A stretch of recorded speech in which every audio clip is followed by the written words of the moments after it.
These lawyers are about to answer your most pressing divorce questions. Quickly, before we begin, there's a beautiful big red button you can click. And who doesn't like clicking a big red button? Let's begin with one of the most frequently asked questions. Is divorce expensive? Certainly can be.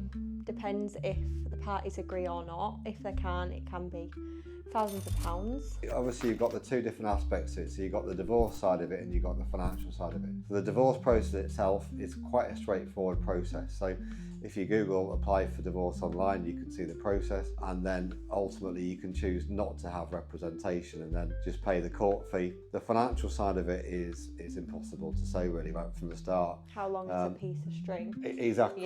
Yeah. A lot of it comes down to whether you can agree. Do you need a solicitor for divorce? No, you don't need a solicitor to get a divorce. Where you will need a solicitor, we would always suggest, is in respect to the financial matters, whether that be you're agreed and you need the relevant court documents drafting up, or if matters aren't agreed and things are contentious. What documents are needed? Just your marriage certificate.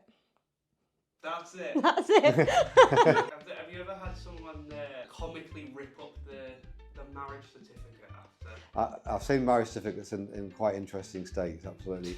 People trying to piece them back together. Or if we're holding it, they've just said, rip it up. Yeah, put after it, you finish with it. shred it Yeah. for us. Will my partner take my business? A business is a matrimonial asset. Businesses vary hugely. Obviously, you could have a one-man band, for example, a plumber or whatever, and that can be more of an income-generating business and actually have any value to it. There's lots of different factors to take into account, such as what control does that person have over the business, what sort of shareholding do they have in it. The short answer is yes, it's a relevant asset, as are business debt. So, if a business is in debt as opposed to being an asset, the same thing applies.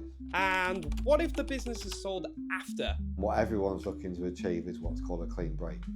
And what that is part of the financial order, which basically says once that order's been implemented, there's no comeback. So the short answer is no. Finally, are debts written off in a divorce? Okay, so you look at a debt and you see obviously what was the purpose of it, what was it for. Most debts when people separate are classed as being what's called matrimonial debts. It's not about what's in whose name, it's more about what the actual purpose of the debt was for, who's used it. Most debts may have been accrued to pay for a holiday or loans to buy cars. Sometimes we have people running up debts, don't we, when they know it's coming to an end. You actually quite often get people saying, I didn't even know about that debt. Yeah.